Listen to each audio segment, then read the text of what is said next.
take. I might be on a hot take right now. I am on. He gave me the nod. We are live. Is that true, Johnny? It is. I got the nod. What's going on, Whisper Nation? It's Friday, December 4th. We are live right now with our News and Nuggets episode where we go through the entire slate of teams in the NFL, updating you on any necessary relevant nuggets of information that you need to factor into your decision making before this weekend's slate of games. Speaking of which, join us an hour and a half before Sunday's kickoff for the live lineup question show, where you can ask Johnny and Travis any last minute burning questions that you got to get ready for the week. But speaking of those two, let's introduce the rest of our panel here. I'm Austin Sear, but we of course got Big Travie over here. How you doing, Big Travie? I'm doing well, man. It's kind of like Christmas, where you're like waiting to see if you're gonna get presents under the tree. It feels a little longer. Like, I know we had the Wednesday game, but that week felt like it dragged on. Without a Thursday game, it feels like this week the excitement to get into week 13 is dragging on a little bit. I kind of want it to be Sunday already. I know I should live in the now and I should trust the moment, but I just want it here, man. I want to see what happens. I want it to be Sunday all the time, every day. I'm with you, man. How about you, Johnny? How you doing, game time? I'm good, man. Yeah, Big Travis said, like, last week, the week seemed like forever, and then there was like a bunch of waiver wire stuff that was all crazy because of the crazy games, and it's just weird. It's hard to get into like a really good groove with some of this stuff. Because we're constantly, oh, this guy's out now, oh, this guy's filling it, like it's wild. We're processing week 11 waivers in week 13. We're playing week 4 games in week 14. It's snowing when it's raining. It's all ups and downs, and we're doing our best to make sense of it all. So thank you, Whisper Nation, for jumping into the News and Nuggets episode. Drop us your questions in the chat. We're going to be working through the NFL's information, but we want to make sure to get to all of your questions as well. And if you haven't liked and subscribed already, what are you waiting for? Hit that bell, hit that thumbs up, hit that red subscribe button. Do us all a favor here. We would love to have you with us on all of our journeys as we continue to navigate the football landscape. But with that, let's begin jumping in to the news and nuggets that we've got, starting with the Arizona Cardinals. Larry Fitzgerald, the legend himself, Cardinals head coach Cliff Kingsbury, said that Fitz remains on the reserve COVID-19 list and is unsure for week 13. We've also got Kyler Murray's throwing shoulder. He's upgraded to full on Thursday's practice. Got to love that, Johnny. With the Cardinals headband on, I got to ask you, how does this Larry Fitzgerald news impact the other wide receivers, DeAndre Hopkins, Christian Kirk, maybe Andy Isabella? Also now with Kyler Murray's shoulder, how are you feeling good about the whole offense this week? I mean, I'm very interested in this game. I'm really excited for this game. I am a little concerned for Kyler Murray's throwing shoulder. And I'm just going to be frank here. This is a fantasy show, but sometimes I like to let it loose a little bit. I just give you my straight up honest opinion. And here's the honest opinion. If Larry Fitzgerald is out, Cliff Kingsbury better do a better job of calling plays, because he needs to find his advantages, and his advantage is DeAndre Hopkins. Now,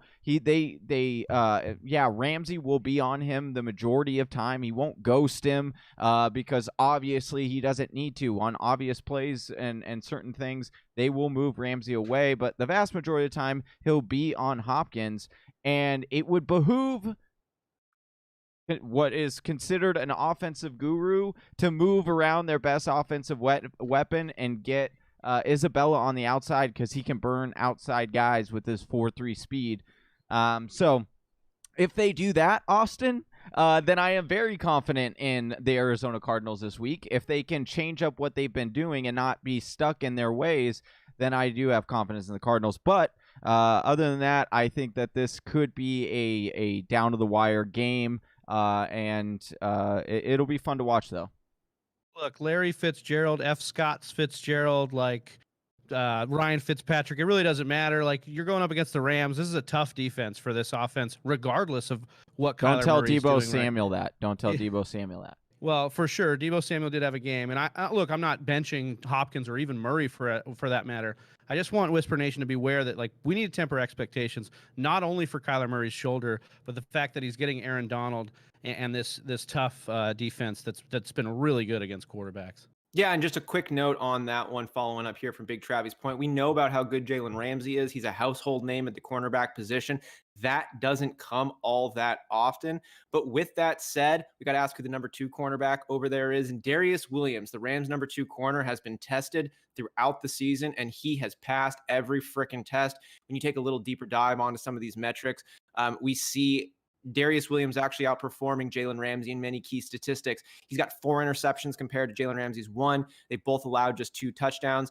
Darius Williams has 9 pass breakups compared to Jalen Ramsey's 2, and the reception percentage skews in Darius Williams' favor as well. 48.1% reception percentage versus 51.2 reception percentage there for Jalen Ramsey. So my conclusion on this is that teams continue to test the opposite corner of Jalen Ramsey, and teams who do that, they walk away disappointed. So factor that in if you're firing up an Arizona Cardinals wide receiver. Great takes there from Travis and Frank. Appreciated those ones here. Whisper Nation, thanks for joining us. Did you like that one? I was holding on to that one for a while. Yeah, I did get that one. There you go. Thank you. All right. So we shout out to Whisper Nation here in the chats. Gus Ramos, what's up, guys? He hit us with the bus emoji. Yeah, Gus Bus, yeah, baby. Gus Bus, baby. Called him Gus Bus last time, guys. Yeah. And remember, man, it's amazing. Community. This stuff's awesome. Gaming Jamie O, who to play this week? Jarvis, Landry, or Deontay Johnson? Deontay. Oh yeah, this is a Deontay Johnson take for sure. I mean, Deontay, we've talked about this on the matchup show, but he just averages so many targets when he's in there. 50 targets Only last 4 weeks. Yeah, only Devontae Adams averages more targets on a per game basis than Deontay Johnson. So that should give you enough confidence in itself just in that one stat. Deontay Johnson gets more targets than the suburbs. He's got that. That was a retail joke. Yeah, that was. All right. We've got the next round here. We've got the Atlanta Falcons to talk about, where Todd Gurley and Julio Jones, big household names for a real long time, are both needing to have a little more consideration this week. Todd Gurley's knee, he was kept out last week. Watch Ito Smith do some good work. Brian Hill do some okay work. This week, though, going up against the Saints, Todd Gurley's knee is making him questionable. Ito Smith last week was the team's primary ball carrier. With Gurley out, Brian Hill will continue to factor in here. Big Travie, are you starting Todd Gurley if he does play against this really difficult Saints defense that ranks like number 1 in points scored for the running backs? They got like 3 total touchdowns let up all season long. Saints defense does from rushing. What do you think right now about the ground attack for the Falcons going against that Saints D? Yeah, the problem is I just don't know in the landscape, the way that the running back landscape is right now, and the way that Todd Gurley's been so efficient scoring touchdowns, how you could bench Todd Gurley if he goes. I know it's a tough matchup. I know you don't really want to do this. But we got to remember, like, this is the second matchup. And sometimes when you see these divisional teams, get blown out in the first matchup, they're able to give them a little more juice in the second matchup. I think Atlanta's got a little bit more in the tank here for New Orleans in this game. It is in Atlanta. I know it's not as much home field advantage as there has been in this year, but for me, Gurley's volume, his success scoring touchdowns, if he's good to go, I would go ahead and fire up Todd Gurley. Yeah. And now from the other weapons in the Atlanta arsenal, Julio Jones, his hamstring is listing him as questionable now this week. Julio said on Friday he feels pretty good. It's not pretty great. After running pass routes during practice, he should be back in fantasy lineups as he will be playing for the Falcons this week, it looks like, but he's not 100%. Johnny Game Time Hicks, a.k.a. Frank. What do you think about Julio Jones starting him this week, and how does that impact Matt Ryan and the rest of the offense?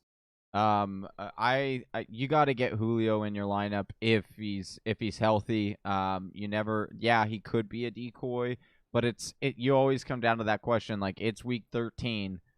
You drafted Julio Jones to be a key, like a marquee wide receiver for your team. Chances are you don't have a better wide receiver to start over him.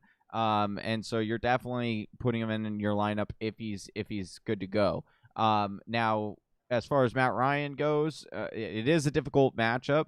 I don't like the matchup, and I don't like the matchup if Julio Jones doesn't go. We talked about this on our matchup show. Matt Ryan without Julio in the lineup, 3 touchdowns and 3 interceptions. With Julio in the lineup, 14 touchdowns and 5 interceptions. So definitely much better with Julio in the lineup than without, but I wouldn't trust Matt Ryan this week, especially with the playoffs on the line for a lot of people. It's a very difficult matchup. Yeah, big time there. And the other star receiver there in Atlanta, Calvin Ridley, he's been banged up the last several weeks. He was out of the game just a little bit on Sunday, but popped back in. And we haven't heard any concerns out of Calvin Ridley. So it seems like all systems are go. I'll take that gentle head nod from Travis to say he agrees with what's going on there. Before we jump onto the different team, I want to give another shout out here to Whisper Nation and jump to some of these questions here. Thanks for joining us on this Friday afternoon in December. Toby Loba asks, need some serious help here. What's up? Oh, sorry, man. I was just going to say we missed one at the very top from Elias. I just want to make sure we get back to that one. Oh, no, Elias. No. Hi, Elias.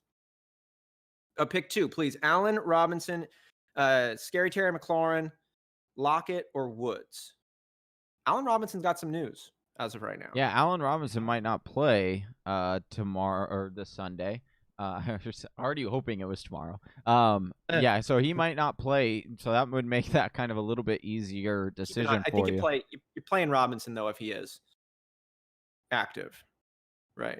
I think I'm going McLaurin and Woods here. I do know that Big Travie thinks this is a Lockett game, and it very well could be. Lockett does some very nice things, but.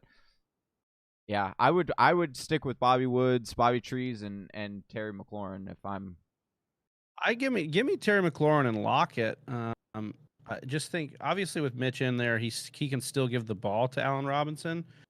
Detroit's been really good against the pass, or been really led up to the pass, but I really like what I'm seeing out of Lockett and who he's facing here. In New York. Sorry, the slot corner for New York has been just roasted this year. So I really like Lockett's ability this week to get it done, and I think it's a prime blow up spot, especially DK Metcalf going up against James Bradbury. Now, we've said it on the matchup show. I think DK can beat almost anyone, but we did see against Jalen Ramsey, he got shut down a little bit. So I think if there's a good corner that matches him up, I think Lockett's got a shot to explode in this matchup. So I might go Lockett and McLaurin myself. I didn't hear either of you guys say Keenan Allen's name. You fading on Keenan Allen with the rest of the I didn't even see him. I don't stuck it on the top. Maybe I left that one out. My bad if I did. So many good wide receivers. Elias, what league are you playing in, brother? Why didn't you trade some of these guys at the deadline, man? Make it easier on us. Yeah, I would. That changes it. For me, I would probably go Allen and McLaurin in that sense. Yeah. Yeah, I think I got to agree with you on that one. There we go. We rounded the whole thing out there. So other question here. Back to Toby Loba's question here is need some serious help. We got you, man. He's got David Johnson, J.K. Dobbins back off the IR. We don't yet know if David Johnson's going to play. Keep an eye on that. But we'll see. Yeah. But he needs help. Kenyon Drake, J.K. Dobbins, Wayne Gallman, David Johnson. Pick 3, or easier, just drop 1. Which one are we not playing between Drake, Dobbins, Gallman, and Johnson? We'll say assuming Johnson plays, because if he doesn't, you're obviously not starting David Johnson. Easy decision there. If David Johnson does suit up for the Houston Texans this week, who are we not starting out of Drake, Dobbins, Gallman, and Johnson? I think I would bench Gallman in this case and actually start DJ. The matchup's difficult with Seattle for the New York Giants. They are a pass funnel team, and this offense doesn't look to be very good this weekend with Colt McCoy as the guy, because it's now Danny Dimes has been officially ruled out, and so I would look to go with DJ if he is indeed active. But it will be interesting because teams have started to do this. If you've kind of kept track a little bit over the last few weeks, is they'll as soon as they're able to be elevated off of this IR or activated, they'll trigger the activation, the 21-day window, but they don't activate them right away necessarily. Oftentimes it's been the week after that they'll get activated, so do watch out for that. I do probably believe that that's how it's going to go with David Johnson this week, but again, keep monitored. I would just add that if we're deciding between Wayne Gallman and David Johnson, Both are in bad matchups this week. Indy really tough against the running back, but so is Seattle, as Johnny mentioned. I think you're benching the guy with less talent. Realistically, you're just saying like, who do I trust more? And like the other thing working for David Johnson is the Will Fuller suspension. Could mean more targets David Johnson's way. So let's talk about what Houston needs to do to get that win. And I think that's David Johnson, Brandon Cooks, and Deshaun Watson. I get it done for them. Former AP wide receiver of the year there and running back David Johnson. And yes, I said wide receiver of the year. Gaming Jamie L, just to follow up from the Jarvis or Deontay conversation. Said Deontay killed me last week. I know Jarvis went off. That was last week. We're looking forward ahead. Jarvis is still going to be that main guy. He's playing for a team that hasn't eclipsed 300 passing yards all season long there in Cleveland, as where Deontay Johnson's had 50 targets over the last 4 weeks with no signs of slowing down. But hey, man, it happens, and I understand that. SB space B asks, any thoughts on the Eagles offense? Going to you, Big Travie, on this one. Should he drop Jalen Reagor? I mean, I think you can make a case to drop Jalen Reagor. I mean, we just have not seen consistent play out of Carson Wentz to get you to trust any of the pass catchers. As always, this is going to depend on who you're dropping him for. If you give me a scenario, I can answer that for you. But for me, we talked about, him not eclipsing 55 yards since back from injury. Like there's just not volume in this passing attack to get you excited. Remember when Jalen Reagor was drafted, we were excited because this is a guy who could maybe rival Henry Ruggs' speed down the field as a burner. We have seen none of that in this offense. The offensive line is not good for them. They've used so many combinations. And so to get these routes to develop, you need a good line. You need time for Carson Wentz, and we're not getting that right now. So for me, Jalen Reagor's upside is really not there, which makes him like kind of a floor play, and a floor play on a bad team, not something I really want to be a part of, especially in the playoffs. Big time here. So jumping now over to the Baltimore Ravens. This is such an interesting one, where Robert Griffin III has been placed on the injured reserve with that thigh injury that he suffered on Wednesday's game. And J.K. Dobbins has been activated from the reserve COVID list. We don't yet know about Lamar Jackson. John Harbaugh would not say whether Lamar Jackson will be available week 13 against Dallas. We know RG3's out, so if Lamar Jackson is unavailable, it's going to be Trace McSorley.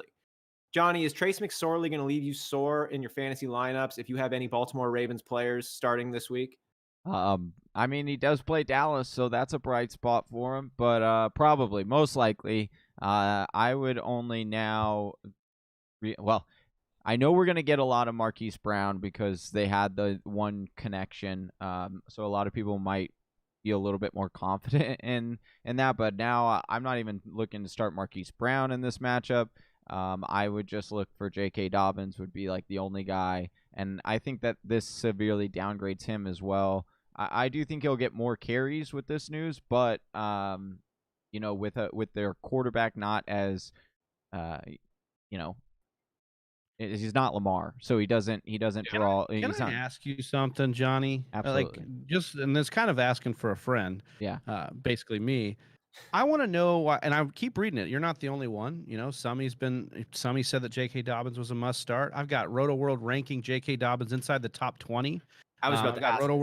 I got Roto World telling me that he's a fringe RB1. I want to know what we've seen besides the one game against Tennessee. Obviously, he had the good game against Pittsburgh. That makes us so sure that when he's on the field, he's going to get 15 to 20 touches again against Dallas. I want to know what makes us think that. Like, how are we getting there? Is it just hype built into this? Like, are we just excited to see him get a chance? Or can we confidently say that he's going to get the work? And on top of that, before you answer, Johnny, we've seen Gus Edwards take that goal line job. Looks like he's holding on to that. We also saw Justice Hill get just under 4 yards a carry against Pittsburgh's really tough defense. So with Ingram probably coming back, Justice Hill, who was activated, goal line vulture now, and Gus Bus, what makes J.K. Dobbins so enticing?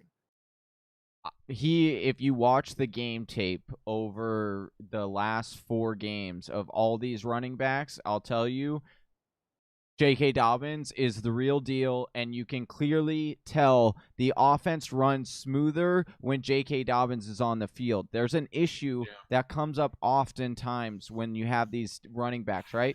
When you have certain packages, like defenses and NFL players, they will take any inch that you can tip your cap off to them and indicate what you might be doing on offense. They'll look at those plays and then they'll remember them. And so what ends up happening, and you see they don't use Gus Edwards in the passing game. So anytime Gus Edwards comes on the field, they're either going to use him for pass block or they're just going to run him. Most likely, they're just going to run him when he's in the game. Excuse me. So what do you have to do as an offense to evolve and to keep the chains moving, keep teams guessing? You have to put in that playmaker that can do it all. And Dobbins has struggled and you're seeing this across the board with all the rookie running backs. They're struggling with pass blocking the most, and that's what's keeping them off of the field. But oftentimes you could tell they're the most talented running back there. Look at DeAndre Swift, look at Cam Akers, look at and here J.K. Dobbins. They're all the best running back talent on their team. It's Damian Harris. Damian Harris. It's just taking time for them to get acclimated to the NFL, and I think that it's starting to turn over now. And I think Baltimore is also caught on and seeing like, hey, our offense is significantly more. It's better and it's harder to predict when we have Dobbins in the game versus Gus Bus or Ingram. Ingram's just slow. And the thing I'd also add on to that, I think it's a really, really great take on it, Johnny. And also, we're at the point in the season now, we're playing December football, and Baltimore is a couple of games behind where they expect themselves to be, and they're starting to get in a little bit of a scary position. They need to win. And they looked like they were just hanging on behind Kansas City and Pittsburgh, and now they're like fighting for that playoff spot. So it's not time for experimentation anymore. You've had enough to see what your guys are about. It's now time to lean on their strengths, shrink the roster as you do in basketball, take it from a 10 rotation to an 8 rotation, get your best players out there and win games. To Travis's earlier point, though, this is all still speculation, right? We didn't even have J.K. Dobbins play last week, and Justice Hill, former high pedigree drafted running back. I will say this: our whole game is speculation. I will just say that for sure, a few extra variables for sure. But I would just say, like, I want J.K. Dobbins to be real. Like, I drafted him in Dynasty. You guys know that I'm a fan of J.K. Dobbins. It feels like the industry is wishing, like literally writing it into existence right now, saying sometimes that happens. Ask the trash can guy last time with Kenyon Drake. Or I think, well, yeah, that happens, but also like it all happens like Mike Boone last year in week 16, where everybody said Mike Boone was the start and he got 40 yards. So I mean, obviously that can happen. Any given game. I'm just trying to get a little bit of tea leaves here to understand if the industry is just trying to wish this to happen, or if we've really got enough on the bone to say that J.K. Dobbins should be the guy in a juicy matchup against Dallas. I'll give you one more bit of confidence before we move on a topic. Last week we saw Justice Hill when it could have been just the Gus Bus show. I think that shows the confidence they have in having Gus Bus be that primary running back, where there were no other running backs except for Justice Hill on that roster, and Justice Hill ended up getting a lot of carries in that game. And so I think that once again bodes a little bit of confidence in the J.K. Dobbins. Now, if Gus would have ran wild and destroyed, I understand the matchup was difficult with Pittsburgh, but let's say Gus Bus went for like 150 and 3 touchdowns, then it's like, okay, I have to wheel back the Dobbins thing but it's like he didn't outperform his expectations at all. That's a good point there. A couple of questions we've got popping up here in the thread. I saw some more folks have joined us here in the live chat. Welcome. Whisper Nation, it is so good to have you with us here on this Friday afternoon. And if you haven't hit us with that little thumbs up, it's so easy to do it. And I swear to goodness, it really helps us do all the things that we are aiming to do with our lives and our dreams. So thank you for that thumbs up, that subscribe, and great to have you with us here. Drop your questions in the chat. We have a question here from TS. Oh, first, Darius Rice. What's going on, guys? There What's he good, is. Darius Rice? Love it. He's going to Whisper Nation Strongest here in a bit if he's popping in. That's he already did, man. He already did. He hit us with one of those, man. Whisper Nation Strong. Love that. Darius, good to see you, brother. We've got the question here coming from TS. Says, play Gallman over Kamara. Kamara lost me the last 2 weeks. I know some of you on here would say, hells yeah, let's play anybody. He wanted to play Frank Gore over Alvin Kamara. I mean, Frank Gore has a good matchup this week. I'll give him that. That was the one contrarian thing. I know, and we said a better one would be Frank Gore or Ezekiel Elliott for that, but that's not the question here right now. The question is about Wayne Gallman, New York Giants running back who has had a pretty good run as of late, or Alvin Kamara with Taysom Hill quarterbacking the ball. Well, I just want to preface this. We had a point on the matchup show of an existential question on this one. If you are fighting for a playoff spot and it's a coin toss, which outcome could you live with yourself more? Losing by benching Alvin Kamara or losing by benching Wayne Gallman? It'll feel bad if Wayne Gallman is the right play and you have him on your bench and you start your first round draft pick. It'll hurt, but if you get cute and play like this third string running back for the Giants and you miss, you're going to think about that for a decade. Yeah, I'm not. I wouldn't do it. I would still start Kamara. Yeah, there's very few, like, I know he's getting into the RB 12 to 15 range because of the Taysom Hill news. And look, we know, I mean, like, even Latavius Murray is getting more run right now than Alvin Kamara. But if you're going to talk about in a PPR format, like in the last 2 weeks, he lost it for you. I mean, he had 10 points in PPR the week against Atlanta. So, yeah, it was a bad game, but he still got in the end zone. He's still going to be a red zone threat for this team. He's still going to be a big part of the way they move the ball. I think you have to trust your stud, especially this stud, because this is a guy that's proven over his career can get it done with low volume. And if the volume's taking a hit right now, we've got to kind of ride that wave. But I think it's going to turn back around here for Alvin Kamara. And what better game than this one against Atlanta? A divisional matchup, potential shootout here in this one. Wouldn't normally take any extra time to hype up Alvin Kamara. Rarely needs it, but the tides are shifting right now. And I just want to point to that play that we saw him a few weeks ago on that fatty goal line run. It was like a 60-yard run where it seemed like he never got to his top speed, never even tried. He jogged down the field. He maintained patience behind his blockers. He literally ran into guys and bounced off of them. And as soon as I saw him bounce off defenders, literally bounce off defenders, I was thinking of those training videos where he's, standing on the balance ball and they're throwing the sticks and they're like green, red. And he has to grab these little ones and watch that crazy reflex that he developed in game action. And it was like, oh, this dude is not only more talented than you, he works harder than you do too. And he doesn't need to wow you with traditional spectacles. Like, he bounces off defenders, he slithers through, he maintains patience behind his blockers, and he's really, really good. Wayne Gallman's fine. He's not that good though. Like, come on. Cat's Pajamas asks thoughts on Booker this week. Obviously, you're talking about Devontae Booker. Yeah, I got a little excited because I was like, oh, he's bringing in Devin Booker news here. We got the city jerseys dropping today. Booker's hot ticket. Yes, he is. But we're not talking about Devin Booker, other D Book, and Devontae Booker, backup running back for the Las Vegas Raiders, who's going to be the lead dog now that Josh Jacobs has officially been ruled out for the Raiders. Booker's looked pretty good. Are you starting him up, Travi? You starting him up, Travi, Johnny? Yeah, Booker's an auto start for me this week against the Jets. They're allowing the 11th most attempts per game to any running backs this year. Vegas is favored by more than a touchdown in this game. The game script's going to be great. Jacobs in this offense averaged 21.3 touches per game. That's fifth most in the NFL.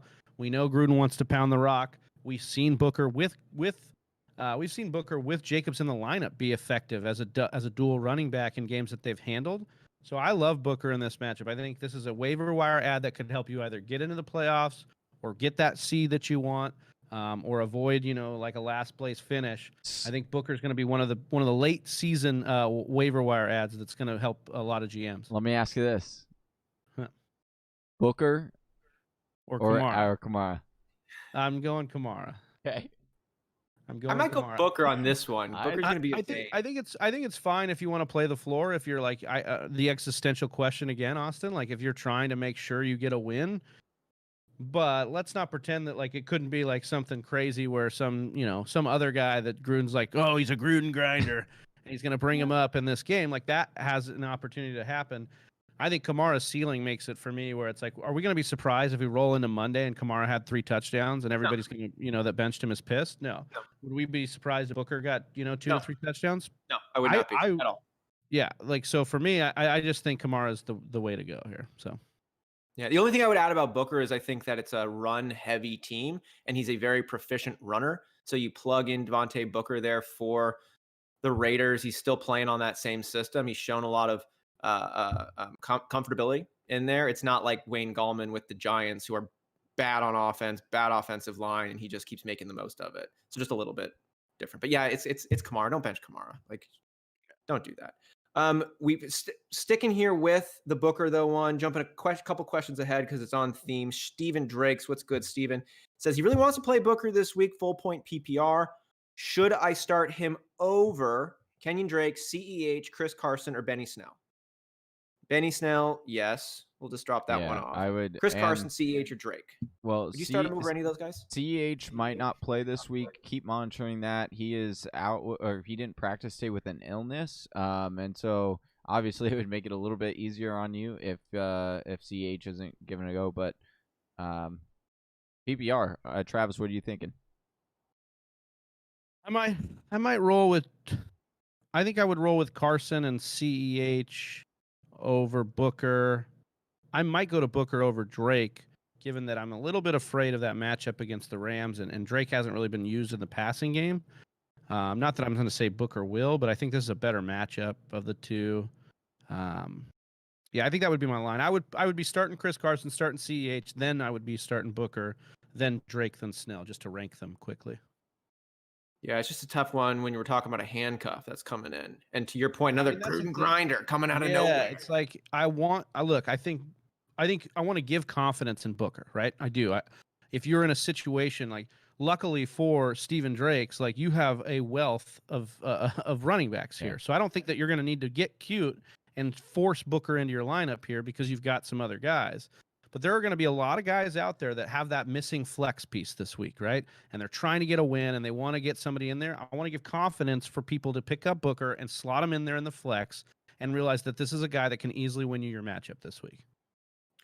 Darius Rice asks about George Kittle, tight end for the San Francisco 49ers, eyeing a possible week 15 return. We'll see. Is he worth a roster spot? He currently has Kelsey, so he'd not be starting. We would not be starting coming back off the IR Kittle over a Travis Kelsey. But is he worth a roster spot? If you can do flex tight ends, I think he'd be worth a roster spot. If you have an IR spot available, he'd be worth the roster spot. It just always is relative to who you're dropping here. Yeah. But to take both of those positional advantages away from opponent in week 15, like that's going to be nice to do, even if you just had him on your bench and you didn't start him. So just really going to be relative to who you're dropping. But yeah, I think that's definitely worth the stash. I think on my conservative side thinks that they'll probably shut Kittle down. Yeah. I think at some point San Francisco over the next couple of weeks is going to be eliminated from the playoffs and have to shut Kittle down. Like there's no reason to bring him in. They've just dealt with so many injuries this year. Now they're on the fringe in the playoffs and they still believe they just pulled off a big win against the Rams, but I think that they'll eventually get eliminated here. Vegas has them an even matchup this week, and that's so I found out why. You want to know why? Yes, because they're this week they are the Arizona 49ers. They are playing here in Glendale Stadium, and so it is no longer their home field. And so when the Bills come here, it's a neutral game site. And even though, like in theory, all the games are neutral game sites because there's no fans, but I think that was the part that as well that helped make up some of those points for the even game. But yeah. I think that would be better for Buffalo. You don't have to do all the way to the west. You just stop in Phoenix.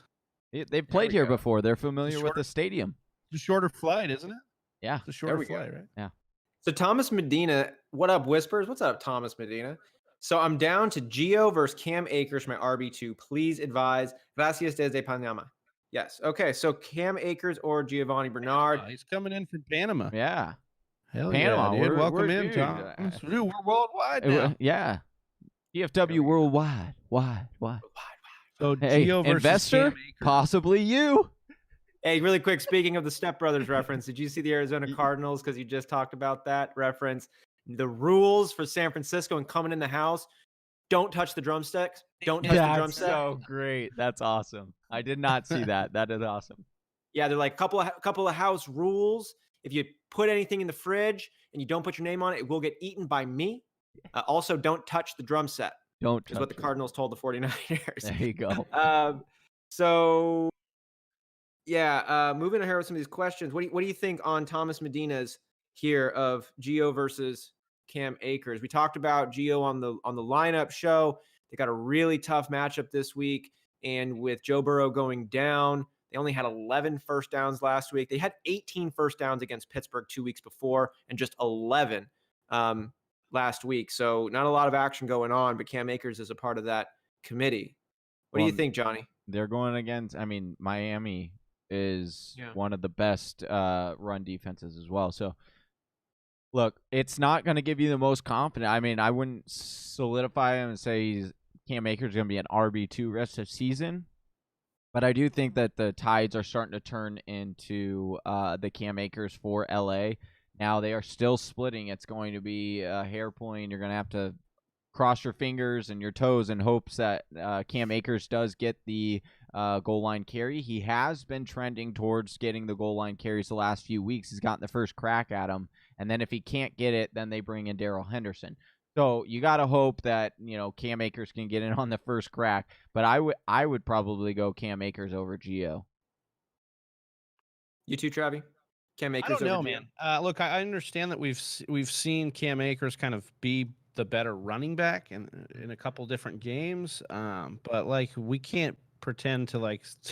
I mean, Cam Akers led the team in efficiency. Darrell Henderson got the most touches. Cam Malcolm Akers Brown got the also, red zone. yeah, Cam Akers also played the fewest snaps. So it's like, yeah, so like there's all these different things that like you could make a case for maybe all three of the running backs as a desperate flex play. So for me, I'm going to go with Giovanni Bernard and his volume, and I think keeping him. He's been always been a pass catcher in his career that's been pretty proficient in pass catching, and so I think against Miami, you can actually make a case that Bernard can get you there a little bit better. Like, yes, is Cam Akers' upside a whole lot more, tantalizing? Absolutely, but I can't. It's working what the Rams are doing to rotate all these backs in. I mean, I know they lost last week, but for the most part, they're one of the better offenses in the league. So I don't see any reason for them to change it and go to one guy.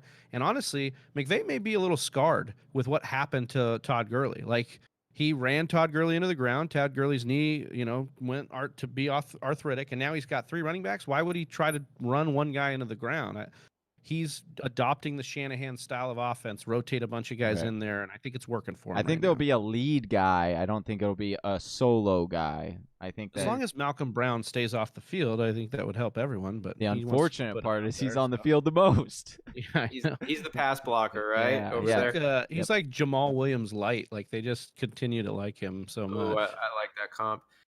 We've got Little Munchie here. What's going on, Little Munchie? Says Little he just Munchie. picked up Julio off the waivers and dropped Johnny's boy Antonio Brown. Is that a bad move? No, you picked up Julio? That's awesome. Also, I want to say Little Munchie has an awesome little emoji icon thing. It's like an L and an M. Well done. Well done. He's got his own logo, dude. Yeah, dude. That's like a fish. Yeah, LLC yourself. Yeah. Give yourself a logo. Like that route. Cats Pajamas, good to see you here. Good, nice question again. Super Flex, would you still play Watson without Fuller versus Indy, or play Trubisky versus the Lions, who I know Johnny said had a likelihood of popping off here? I want to ask Travi, though. What do you think, man? Deshaun Watson minus Will Fuller or Trubisky v. the Lions? Give me Watson, man. I'm not getting cute here. I mean, like, here's the thing. Like, Mitch could get it done, but like he could also bottom out. I think if Watson has a bad game, you got to live with that. Like his rushing upside is going to get it done for you. And we've actually seen Indy get had by better quarterbacks. They've shut the bad ones down, and they're a good defense. Don't get me wrong, but Aaron Rodgers had success against them. I think Tannehill had a decent game against them. So I think this Indy can be had. Yeah, same question here. Little Munchie gives us the peace emoji. He's stoked on this. Love it. He's got Woods, Zeke, Julio, and Bernard on the bench, and I'm not sure if I should start any of them. Woods, Zeke, Julio, and Bernard. I'm starting Woods. Yeah. Pending some like other good one for sure. I think other ones are probably smart fades though. Sounds like he can afford it. Darius Rice, Zeke, Drake, James White. Start two. Drake and Zeke. Yeah, I'm going Drake and Zeke. Yeah, you saw James White get that touchdown last week, but you can't. Like that was his first. Don't chase points. He got both of those touchdowns. Yeah, don't chase points. Yeah. Yaz Whedon's asked what happened to Higbee. What's up, Yaz? Good to see you, man. He got 3 touchdowns week 2. He hasn't done anything since. Yeah, this offense just seems to revolve around the backs moving the ball and then the wide receivers getting the home run hits for them. They just don't. And anything that Higbee's been able to do has been sans Gerald Everett and vice versa. So like that just seems to be what happens for these guys. I don't think off the top of my head, I don't think Higbee's broken 60 yards all season or 6 catches. It's like it's pretty upsetting. Yeah. Thomas Medina, awesome advice. Thanks again. You're welcome, man. Thanks for asking the question. Darius Rice, Gibson, Zeke, Drake, James White. There's no question there. Just appreciate the comment. Thank you. It's probably start 2 of those, and I'm going Drake and Gibson on those 2. I'd go Gibson, Drake, Zeke, James White in Yeah. that order. Yep. Love that. Stephen Drake's asked, would you start Ayuk and Pittman this week? Also Hunt or Gaskins if he's activated. Hunt over Gaskins. I still feel comfortable about that. Gaskins, though, is the best running back for the Dolphins, hands down. They've got a lot of them recently, but Gaskins still stands out ahead. Prada, Ahmed, they had Washington in last week. Trash can. They'll throw anyone back there for the running back position. But yeah, no. So keep an eye on the health. He's probably still banged up. Ayuk or Pittman? Would you start Ayuk and Pittman? Travis, I know you were fading on Ayuk this week. Yeah, I just don't like Ayuk's matchup this week. Buffalo been much more susceptible to the slot, where I think Deebo Samuel is going to run a lot of his routes. I think Ayuk's going to be a little bit more on the outside and facing, Tre'Davious White or maybe somebody else in that cornerback group that's also pretty good. So for me, I would fade Ayuk, and I actually look. I think any week Ayuk has the talent to get you there. I'm just trying to play the matchup here with Ayuk because he is a rookie, and we have only had a few games with him and Deebo on the field at the same time. And of those few games, I think only one where Ayuk really popped, and that had to be a pristine matchup, I believe. And so for me, I'm really fading Ayuk here, and I think I like Pittman. Johnny probably has a little bit more on Pittman, but I think, in this particular matchup for Indy, Houston's secondary is so bad. So I actually think even Phillip Rivers can get these wide receivers going. It's even worse now with Roby's out. Yeah. Roby done. So what about you on Pittman? Yeah, Pittman, he did have a disappointing game last week, but he still saw 9 targets. They were kind of on a different page, him and Phillip Rivers. I thought it was a difficult matchup. I like this matchup against Houston. And, out of the last 4 games, at 3 out of the last 4 games, he's had 7 or more targets. So he's developing that chemistry with Phillip Rivers, becoming the wide receiver 1 there. I'm rolling out Michael Pittman this week in several leagues. Right on here. So last question before we jump back into some of these news and nuggets from our boy Little Munchie. For wide receiver, running back, tight end, flex, currently he's got Hill, Robinson, Dalvin Cook, Austin Eckler, Eric Ebron, and Gibson stacked. If I were to put in Woods, would I have to take out Gibson? I have the Steelers D, so maybe they'll contradict each other. I wouldn't worry too much about that dynamic. It feels bad, doesn't feel as good watching the games, but the points work out. So I would be concerned about that. If you put in Woods, would you take out Gibson? That's tough, man. Gibson's balling so hard right now. Yeah, this is a tough matchup. I'm having a conundrum. The only time, Gibson. the only one that I would probably swap out in this case would be Allen Robinson if he can't go, and then I would switch in Bobby Trees for him. But remember, Robert Woods is also going to be lined up against Patrick Peterson, who's been for a lot of absolutely torched this week or this year. He's been torched. But so the thing is I don't know if Patrick will shadow Bobby Trees this week. I don't know if he'll do that, and so they like to move him around a lot. I think he'll still have a confident day. And I will just say this from a personal thing. This has like no fantasy significance, or there's no actual statistical data behind this. But I'll tell you this. Every single time I have doubted Bobby Trees and benched him on any of my fantasy teams, he just goes off. And so I just learned, like, trust Bobby Trees. He's solid. So now that you say that, he's gonna suck. Right. Yeah, of course. That's the rule of the world. That's how it goes. Sticking here, we mentioned Allen Robinson. We're moving over here to Chicago. His knee is bothering him. It's making him questionable. Week 13 against the Lions, reportedly injured it in practice. Or is his team bothering him? Like, is the fact that he plays for dual ailments. Dual ailments. He was removed. It happened during practice. So we didn't. Oh, man, you love that, right? Assuming he does suit up, it makes for a really nice matchup against his banged up Lions secondary. But he's not 100%. Is this causing you any concern right now? It's not a ton of news that we have available right now. Johnny, are you starting Allen Robinson? I want to start. I am concerned. Yeah, I definitely am concerned because you don't like a late, especially like he just popped up on the injury report on I believe it was late Thursday. It came out that that Allen Robinson missed practice because of a knee injury. So you don't like these late injuries.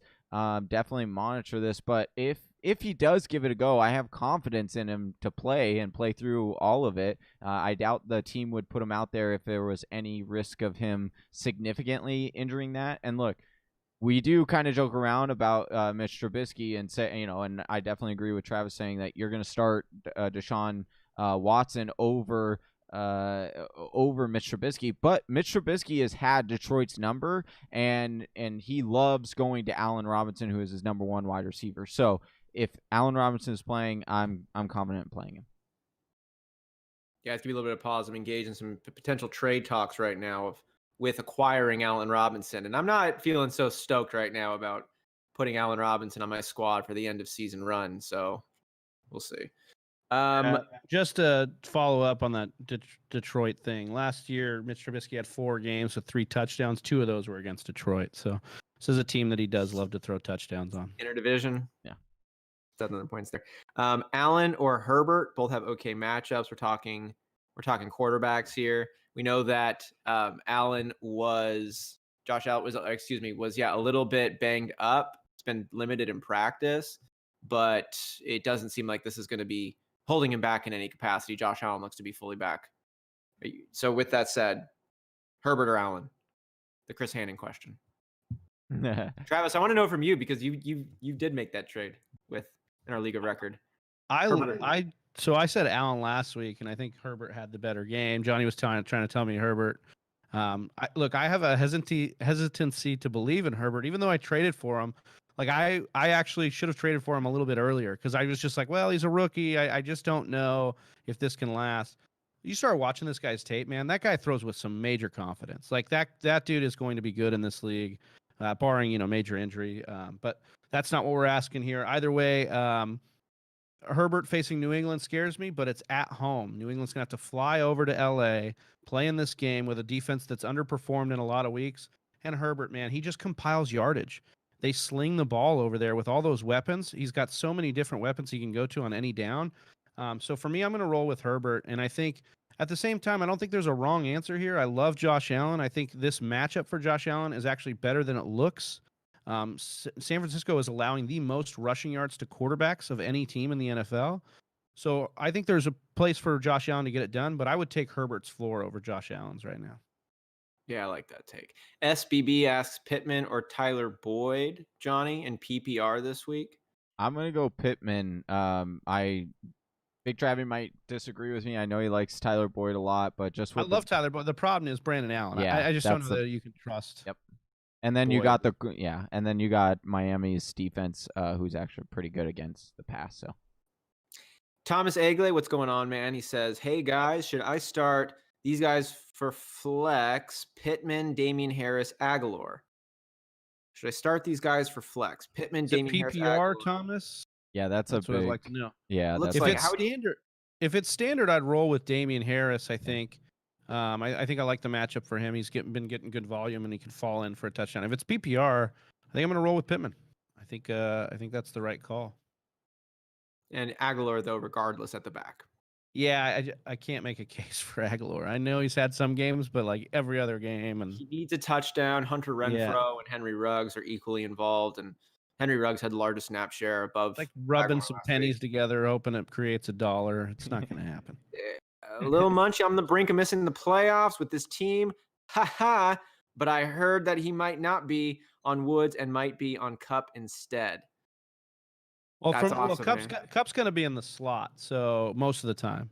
So that's why that we're probably not going to see a lot of Peterson on Cup in the slot. Although Johnny may be able to speak to that a little bit better. I don't know how much of Peterson's routes have been actually in the slot this year, but for me, I think Johnny's point. It doesn't really matter with Peterson been so bad against this year. Peterson's only ran 10% of his coverage routes in the slot. Yeah. They're gonna have Byron Murphy on Cooper Kupp, but that's a good matchup for Cooper Kupp. And I think both Cooper Kupp and Josh Reynolds, probably all the wide receivers are going to be okay in this matchup. Which is what makes Jared Goff an appealable streamer this week as well. Tight end question: Jordan Reed or Dallas Goedert? Dallas Goedert. Give me Dallas Goedert, man. Yeah. Back-to-back weeks with 7 catches and 77, or back-to-back weeks with over 75 yards and a touchdown, 10 targets last week. That he seems to be ingrained back into the offense. Shaked off the ankle. Jordan Reed getting 6 targets a game, but not Buffalo, not the greatest matchup for tight ends. Thomas clarified it's a standard league, so does that bump Damian Harris above Michael Pittman for you? Yeah, that's where I'm going. There we go. Right on. So moving here, we've got the Baltimore Ravens. Lamar Jackson's got a chance to come off of the COVID list. We don't yet know, though. Jim Harbaugh has been reluctant to share that. How does this make an impact on the rest of the Baltimore Ravens? Pass catchers, offense. I mean, I just want to know what the cutoff's going to be. Like, when are we going to know about Lamar? Because this game is Tuesday night. So you're going to have, hopefully we know Sunday. We'll hopefully probably know by Sunday. Hopefully Rappaport and Schefter do their magic and we know what's going to happen. Because that is a scary situation to be putting your eggs in the Lamar Jackson getting off the COVID basket in the week you're trying to get in the playoffs. But if he does go, you love this matchup against Dallas. Speaking of Dallas here, who we know that they're going to be going up against right now, how are you feeling about this Dallas team? Tony Pollard, he came in for rush attempts, 12 yards, caught 2 targets. He looks like he's been getting a little bit of an uptick. We've got Dalton Schultz, who, pairs up against a tough Baltimore defense, but they're kind of susceptible to the tight end right now. Are you keying any Dallas players this week against Baltimore? Doesn't need to be a hard question. Baltimore's defense is a little bit ragtag right now. They've dealt with the COVID injury or the COVID situation. They're also their secondary got a little banged up in that Pittsburgh game from what I saw. So monitor those statuses heading into Tuesday. We'll get more reports from a lot of those teams tomorrow that are playing on Monday and Tuesday. But I like I like Amari Cooper. I like CeeDee Lamb. I like Dalton Schultz. Fine. I will say this is we. Primetime Andy Dalton, so you might be a little afraid of that, but I think we've ranked Zeke behind a lot of running backs today. We've had some Zeke questions up above, and I think that's just where we're at. This is a tough matchup. Pollard getting more involved, Zeke not scoring a rushing touchdown since Dak Prescott has been injured. A lot of things working against Zeke in this particular matchup that I would be hesitant to kind of put a lot of weight in on him. Yeah, we faded him last week, and he did not do well last week. Moving forward, Johnny, I want to ask you about Jerry Jeudy and the Denver Broncos. You had a really good ear on Jerry Jeudy's performance throughout the season. He's questionable, but he's fully expected to play. How are you evaluating Jerry Jeudy this week, as well as those other potential Denver wide receivers here? Drew Lock should be back. What are you looking at with this offense and from the aerial assault? It's against Kansas City, so Kansas City defense is somewhat susceptible to the passer. Like they give up the most on the ground, and so I do think that they're going to want to run the ball a lot in order to try to stay in this game. There's no way Drew Lock can get in a shootout with Pat Mahomes. It won't work, and so. Jerry Jeudy, he's seen he went on a very nice stretch before this injury, before week 12, where he only saw the 1 target you throw out last week because they didn't have a quarterback. But he's seen 4 straight games with 8 or more targets. You like that. And then his yardage low was 37 yards in those 4 games. The guy that I would actually am intrigued as far as this week as the wide receiver would be Tim Patrick. I think Tim Patrick has been probably one of the most consistent. I do think that Jerry Jeudy's future will be a lot brighter. But I think as far as this week, if I were to start a Denver Broncos wide receiver, which hopefully you don't have to, but I think it would be Tim Patrick. And staying here with Denver real quick, Travis, Philip Lindsay's been questionable, but questionable in Denver's really meant more like probable. And there's no reason to believe Philip Lindsay's not going to be playing this week. How do you feel about him and Melvin Gordon, week 13? This is the way to attack Kansas City. If Denver wants to win this game or be close in it, they're going to have to get the run game involved. Kansas City giving up the 12th most points on the ground to opposing running backs. Problem with Philip Lindsay is he's not used in the pass game. He's only seen more than 9 touches in a game twice this year. Yeah.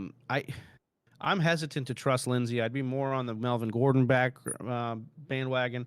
And honestly, Melvin Gordon is shaping up to be maybe the only player for Denver I'm willing to start in any format. I'm leaning a little bit for Noah Fant because I think that if Denver wants to be in this game, they're going to have to throw. And I think with a healthy Drew Lock, a healthy Fant, like that connection is obviously real. So I think there'll be targets there. But Kansas City's had a good secondary. So, anyways, back to that question. I would be fading Philip Lindsay, and I think Melvin Gordon's actually your preferred start of any Denver player. Agreed here. Darius Rice, just a nice shout out. Appreciate you guys. He's now inspired to become a fantasy expert because of Whisper Nation. Love to have you with us, man. Love to see you keep joining in. Let's keep it going and win some championships. That's everything, man. Darius, you're the man. Yeah, dude. Chase after whatever it is you want to do, man. You want to be an expert. You want to, look. Charles Barkley likes to say only God's an expert. Yeah. But we like to say like you chase after what you want to believe in, and Johnny took the leap of faith and wanted to make this happen, and we joined on with him, and man, we couldn't have more fun. And we said this last week in the live, but like you guys are the reason why we do this. We continue to come on here. We want to build a community where people can feel like they can come and talk about football, because there's honestly not much better than getting on with your boys and talking about ball. So we really appreciate you guys in here. And Darius, you get after that. Anything we can do to help, you just DM us, man. Yep.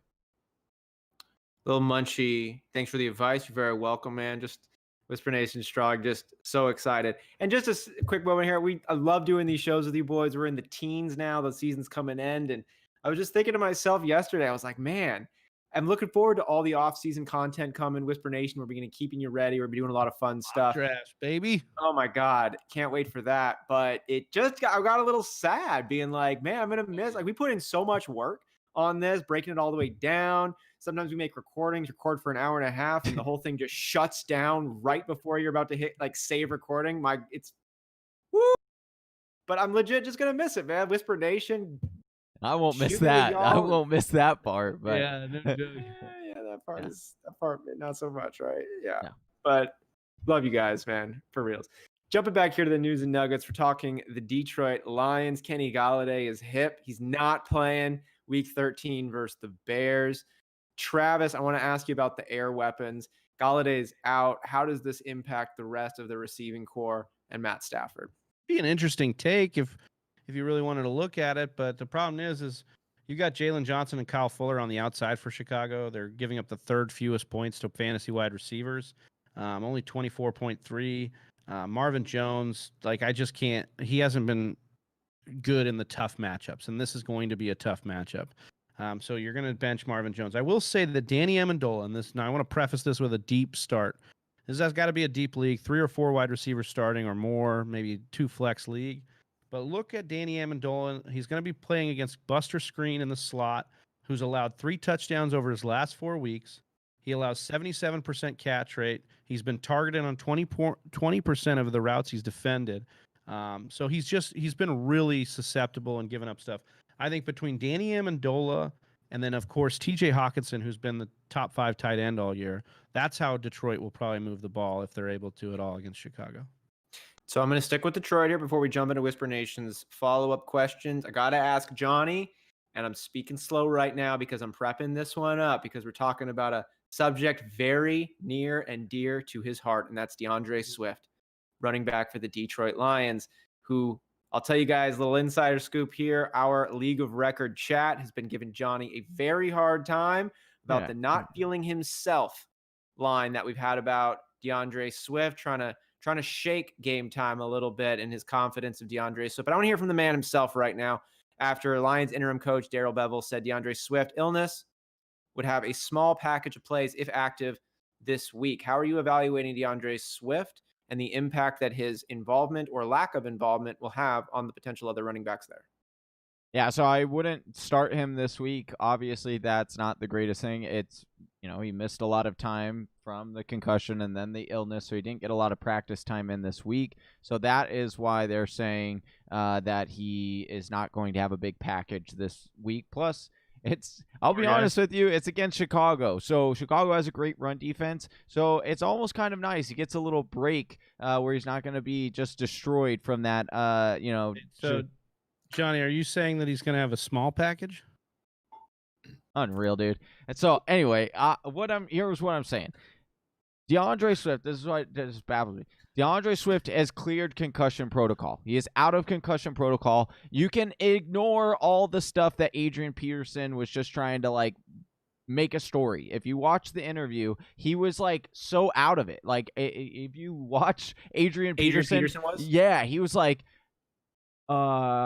it's So maybe he was hard projecting for him, Well, when I read the sometime, headline, and I didn't listen to the interview, I trust Johnny's judgment on this, but I didn't. When I saw the headline, I actually thought, oh, is AP just trying to like talk shit to get more touches here? Like he knows Daryl Bevel. They had he would time do together. that too. Yeah. They got time together in Minnesota. He's like, oh man, have you guys seen Swift, dude? Doesn't look right. Right. Oh man, I don't know. I wouldn't put him in there. Well, that's what I thought too initially, to be honest with you. But then, like digging in, Adrian Peterson wants to help out. But the thing is like he was being very vague with all of his stuff because one, it's medical stuff. You can't get into it too deep. And so he started to like swim for, oh, what can I now say that won't get me in trouble with medical stuff? And so he's like, oh, he's not really himself. That's what you can tell. But it's like, there are a lot of things. Like clearly, if I'm sick, I'm not going to be myself. I'm not going to be out here cheering and,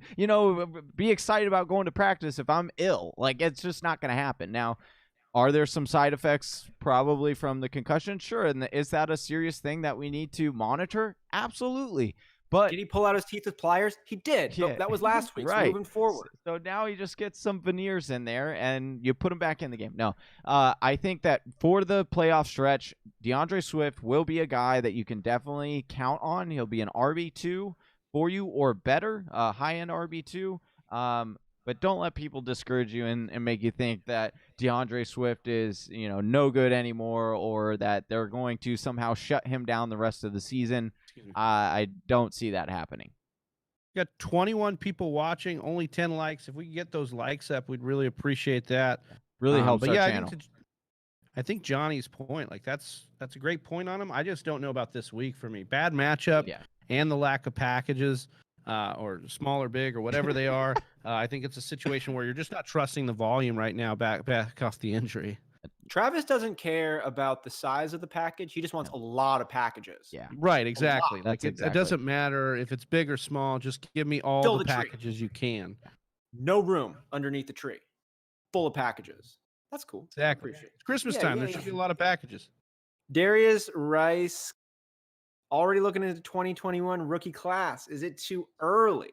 And I know we're all going to say no, it's never too early. And I just want to share a little bit of the awesome experience that can happen when you start looking at dudes early, is just starting to formulate your own opinions that are not so bound by the expert analysis and the mainstream media that's going to come in and try to frame these narratives. Now, form your opinions early, start getting it going, but keep them flexible, because as more and more dialogue, more and more analysis comes in about these players that you've already got a little bit of an understanding to, stay flexible, be like water, and allow those opinions to come in and affect your judgment. But you're going to have judgment to be affected. It's going to be a much more thorough understanding of the player, of the situation, and really help you get a thorough understanding of not only who that player is, but what they could bring to their potential teams once they are drafted. So start looking now.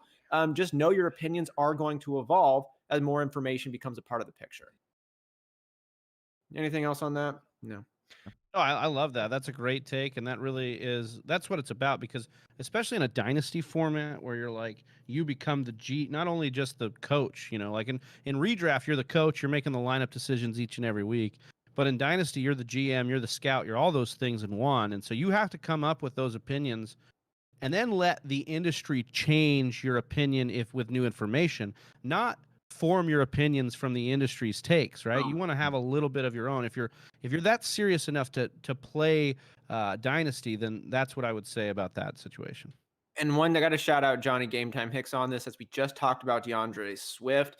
And Johnny had scouted DeAndre Swift thoroughly back in college, and he was so amped on the man's talent. Johnny, I love the play you ended up doing in Dynasty. I just want to share this one with Whisper Nation. If you had the first overall rookie draft pick this year. So for the rookie draft in Dynasty, you had the first overall pick, which was pretty unanimously going to go to CEH. And we loved that opportunity, but you had evaluated DeAndre Swift as that number one talent. And you believe that eventually it's going to be DeAndre Swift as the most valuable, explosive fantasy asset to have. And you swap that out, got AJ Brown and moved back to like the 4th spot and used that to grab DeAndre Swift. And I'd say that right now, let's go ahead and say that all the concussion concerns are just temporary, and he is who we have seen over the last month. He might be the most valuable rookie running back, right there, like DeAndre Swift, James Robinson, J.K. Dobbins, CEH. It's kind of Jonathan Taylor maybe too, and Gibson's right up there too. But you were able to scout him ahead of time, get that intake, and you made a really, really great move with that information you had acquired earlier in the season. So Darius Rice, this is a really long take on your question here, but the answer is no. It's not too early. Go for it. And I appreciate that, Austin. I appreciate that. I was just legit impressed with that You play. were wrong, but yeah, it was great. It's the wrongest decision you've ever made in your life, but yeah. Who would you rather have in Dynasty, AJ Brown and DeAndre Swift, or CEH? Right. I'm going with Pryor. AJ Brown and I'm not gonna lie. That it's funny that you bring this up because just this past Sunday, when AJ Brown had the big catch and touchdown, I'm just like, I am so glad he's on my team right now. Like, and for the significant future because it's Dynasty. Like, he's so good, fun, man. So fun to watch. So good. Julian Walker asks, Diggs or Keenan Allen, please help, start, or sit. It's all in caps. You know he means it. Diggs or Keenan Allen? Help the man out. Yeah. So I am gonna take a look. Help him. At Yeah, I'm looking at the matchups here. So Stephon Diggs, which is Buffalo Bills wide receiver. Yeah, Josh Allen's number one. Yeah, so San Francisco's been tough against the pass. They've been a top 10 matchup, especially against wide receivers. Keenan Allen up against New England. Let me see who. So Diggs. Who are you benching? Yeah, Julian that's Walker? Yeah, who are you? Question. Yeah, let I've me never know. heard of a one wide receiver league. So who are you benching? Yeah, let us know. I think I would bench. I'm gonna bench Diggs. So what I'm looking at right now is Diggs is going to be matched up most of the time with Richard Sherman, just based on where he runs his routes. Richard Sherman allowing only 0.21 yards per route run this year. Nasty right there. PFF giving a -12 advantage to Stephon Diggs. I don't know if you know how math works, but that's not an advantage for Stephon Diggs in this matchup based on what PFF is saying. I know Diggs has been good. I know that he's been a volume monster, but so is Keenan Allen, and Keenan Allen getting a much better matchup in the slot against New England's slot corner than Richard Sherman at this point. So I'm gonna lean with Keenan Allen. But yeah, to Austin's point, I don't know who you'd be benching. You better be you must be Tyreek Hill or Devontae Adams better be your other wide receiver. Or maybe it's Brett Johnson in a secret thing, and he's like Mike Evans. Mike Evans is my other guy. Pull it on him there. Right. Oh, Thomas Egley, you restated your question of Parker or Pittman. Sorry for missing that one earlier. Thanks for dropping it back in there.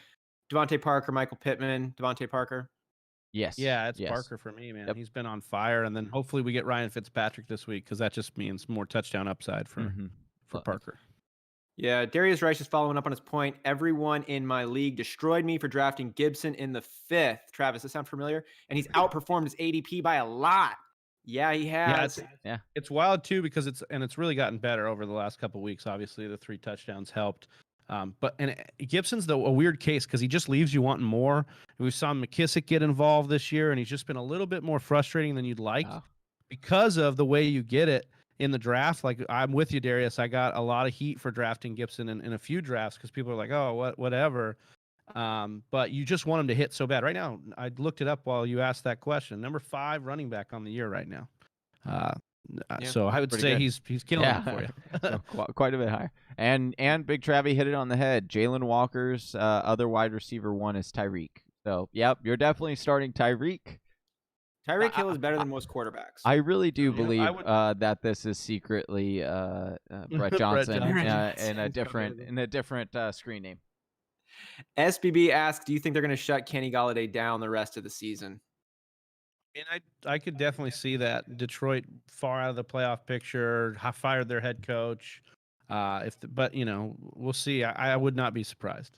Dude, hip injuries scare me so much. Like, that's such a big carriage you're working with. There's so much that's attached to that. Well, and then You know, you're it's like, thinking all about right, you're going up and grabbing balls and coming down, and the first thing that you generally land on is like your hip or your your butt. hips. Yeah. Moving ahead here, Green Bay, Big Travie. It's got some question marks here. Alan Lazard was limited in Wednesday's practice. We know he's recovering still from that abdominal surgery. He has been the number 2 wide receiver in terms of targets, but MBS still dominates him in terms of snap percentage. How are you feeling about the wide receiver situation in Green Bay after, of course, Devontae Adams auto everything? Yeah, this one's tough. I look. I think that outside of Darius Slay, and even Darius Slay has been susceptible.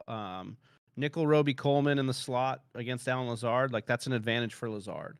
And I would want Lazard to play. And I think even if Lazard is out, I can't trust Marquez Valdez-Scantling. Like I can't trust him to make the catches. I can't trust Aaron Rodgers to not blackball him if he doesn't catch a ball in the game, if he drops something. So for me, it's Devontae Adams and Robert Tonyan. And then if Lazard goes, I don't mind Lazard as a flex play in this matchup. I don't mind you. He's been targeted in the red zone quite a bit for a slot wide receiver. I mean, this is the thing that Rodgers does. It's amazing to me. They don't run in the red zone as much as other teams, and he throws to his wide receivers in the end zone.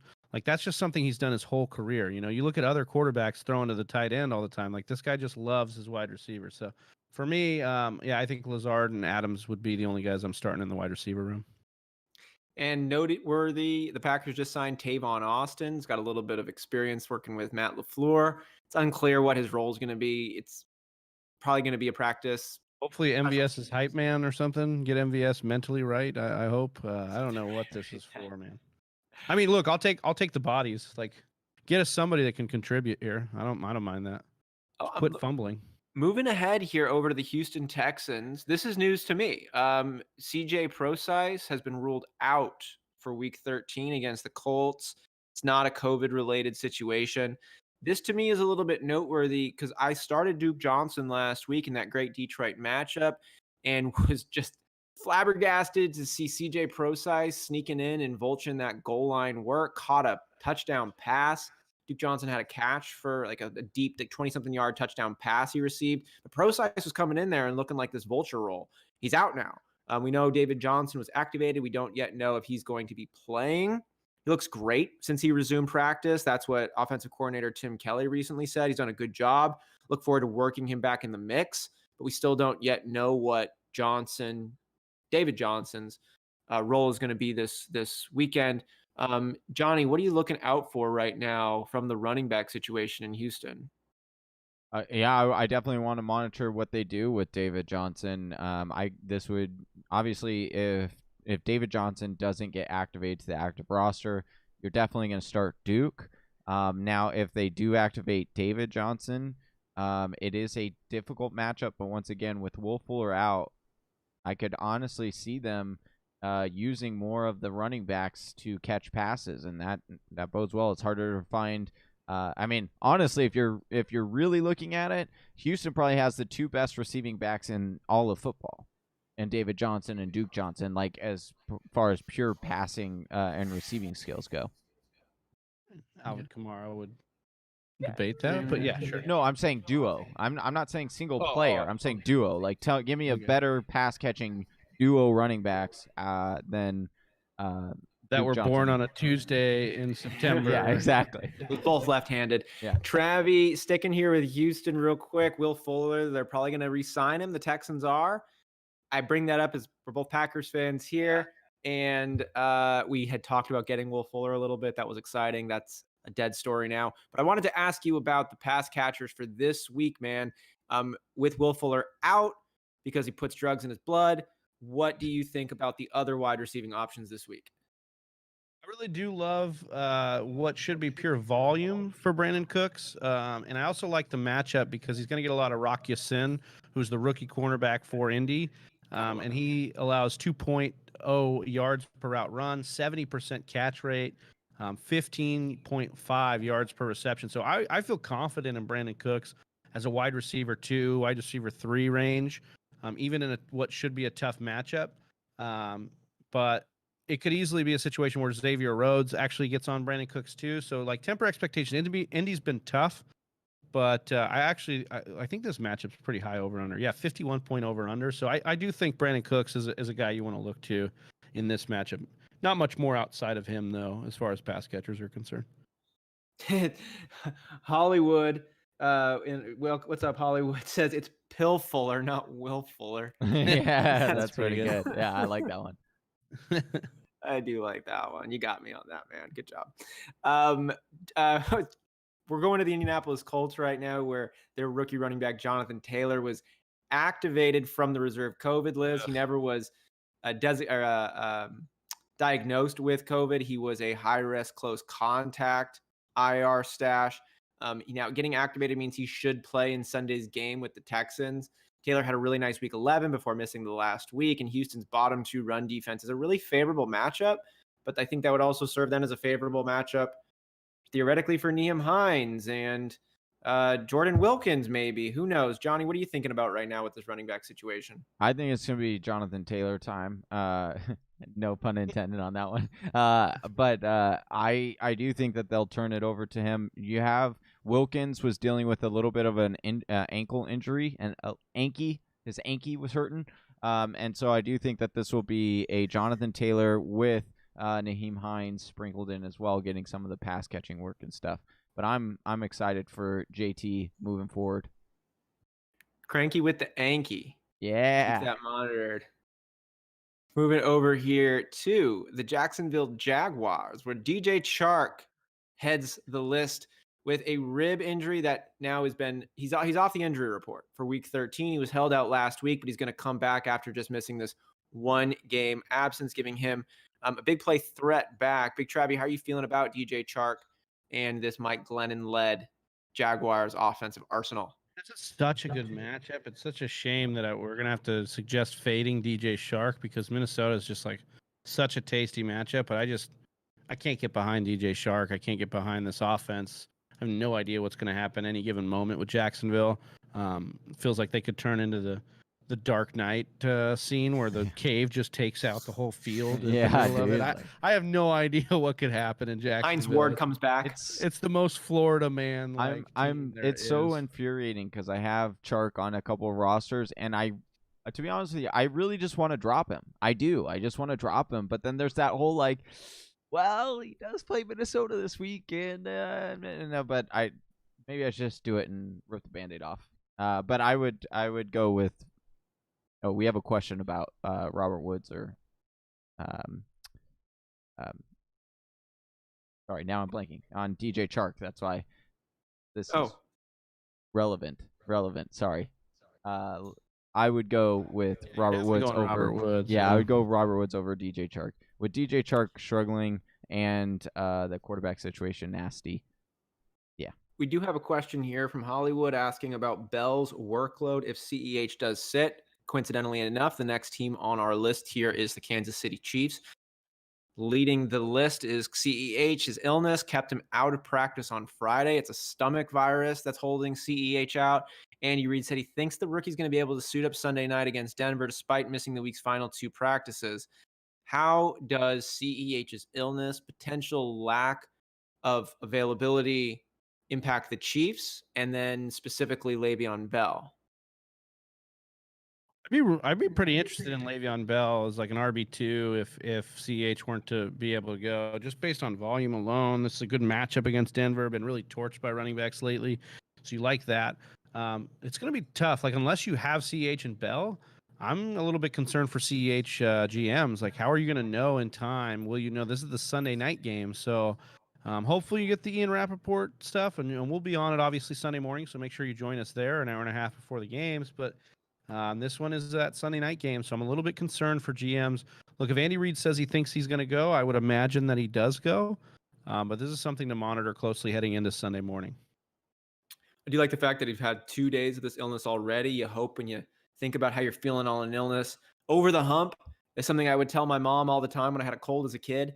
I'm over the hump. It's all better from here. So if you maybe get a feeling of he's over the hump and then you have a real good idea that he's going to make it, but obviously stay tuned for more of that. Moving here to the Las Vegas Raiders, where star running back Josh Jacobs has already been ruled out with an ankle injury. It's a shame, too, because they're playing up against the Jets. We talked earlier on this stream about Devontae Booker. Big Travie had a great waiver wire article and video, as he does every week, but highlighting Devontae Booker as that top ad. We really like him this week. More interesting, though, or maybe a little bit worthy of a little bit more analysis, would be the wide receiver core for the Raiders. News of Nelson Aguilar not practicing Thursday came out yesterday. He's got an ankle. He was sidelined on Wednesday as well. He was the team leader there through the first 12 weeks. Nelson Aguilar wasn't. And you imagine if he's not playing, that's really good news for Henry Ruggs and Hunter Renfrow. But Johnny, how are you taking the wide receivers here seriously if Aguilar does play any of them? And if Aguilar doesn't, does that change your take? The guy I'm interested here would be, well, Hunter Renfrow is interesting. You should get Arthur Mullet, who lines up in the slot, but he gives up on average 0.3 fantasy points per route ran. So, and he's allowing 1.25 yards per route ran allowed, which is very nice to Hunter Renfrow's 2.11. So, I do think that Hunter Renfrow is a nice, plug and play. But the other guy that I'm really thinking that this is going to be his big breakout game. This is going to be the one that people are going to be like, oh, that first round pick guy, Henry Ruggs. This will be his coming out party. He should see a lot of Lamar Jackson, and not Lamar Jackson the quarterback, but Lamar Jackson the cornerback for the Jets, who has just been getting roasted each and every single day. Or each and every single week. The last 2 weeks has just been nasty. And so he's given up 0.4 points per route ran, one of the highest for corners. So, yes, if you need a dart throw, Henry Ruggs is your guy. I agree with that bigly. Travie, I want to talk about the Chargers with you and their running backs more specifically, where Kalen Ballage, it's been this really weird storyline, was limited in practice yesterday. He was a full participant in Friday's practice, dealing with a bit of an ankle injury. He looks to be on the right side of questionable, though. It probably doesn't really matter that much, right? With Austin Eckler fully being back. Is this just Austin Eckler and the rest of the gang with Josh Kelly, Kalen Ballage, whatever they do? How are you feeling right now about the backfield there for the Los Angeles Chargers? Oh, yeah, it's completely Eckler. I would not even trust Joshua Kelly in any situation here. Eckler is just the more dynamic back. He's the one that moves the offense for them. If you're talking about all the talented pieces around Justin Herbert, this is another one you can throw in there. And look at this. In the last 2 games that he's played fully healthy with Justin Herbert, 27 targets and 22 catches on those 27 targets. This is a PPR monster. And we knew that about Eckler, but even in standard, he's getting it done in a big way. 14 carries in this last game, 12 in the game with Carolina, 16 in the game with Kansas City. He's getting the volume on the ground that we were wondering if he would get, and he even got it after the injury. So against New England here, this is an even money game, 47.5 point over under. I love me some Eckler, and you can fade the other backs, in my opinion. Most definitely. Here, Johnny, we're going to talk about the Miami Dolphins here. First to note that Preston Williams, opposite wide receiver Devontae Parker, who's been on the IR. Cameron Wolf said there's no guarantee Preston Williams plays again this season. So just keep that in mind. If you've been holding on to Preston Williams for a late stash, you might want to consider finding another person to join your bench. If you got him in Dynasty, the man looks really talented. Hopefully he's just not overly injury prone. I want to talk, though, about the running backs, where Myles Gaskin, who has been their best running back, despite not even being a name we knew before the season started, with Jordan Howard and Matt Breida looking to be the early guys. He's been on the IR, Myles Gaskin, that is. He's trending toward playing in week 13, though, against the Bengals. ESPN's Cameron Wolf said Gaskin, who has missed the last 4 games with a sprained knee, has a good chance to return against the Bengals. We went over the Dolphins running backs in our matchup show pretty in depth, and we all really clearly consensusly agree that Gaskins is the most talented back over the 16 that they have currently on the roster. We got Matt Breida, we got Washington, who had a thigh injury. We got Salvin Ahmed, who's looked really good, but he also has been hurt. Johnny, are you firing Gaskins up if he is active, or are you pausing on this one thinking he's not 100%? I mean, they've got to I think he's 100% if they're activating him and they plan on playing him. I think he'll be close to 100%. Do I feel 100% confident throwing him in my lineup week 1? No, because we've seen in general this year, running backs have been slow on their very first game coming back. Now, obviously, there are exceptions to the rule. Austin Eckler did that last week. He had a good game. But again, I don't equate the talent of Myles Gaskins to Austin Eckler. So I would just in general say I would try to not put him in my starting lineup if I can help it this week. Such a great matchup. Cincinnati top 10 against our top 10 matchup to exploit.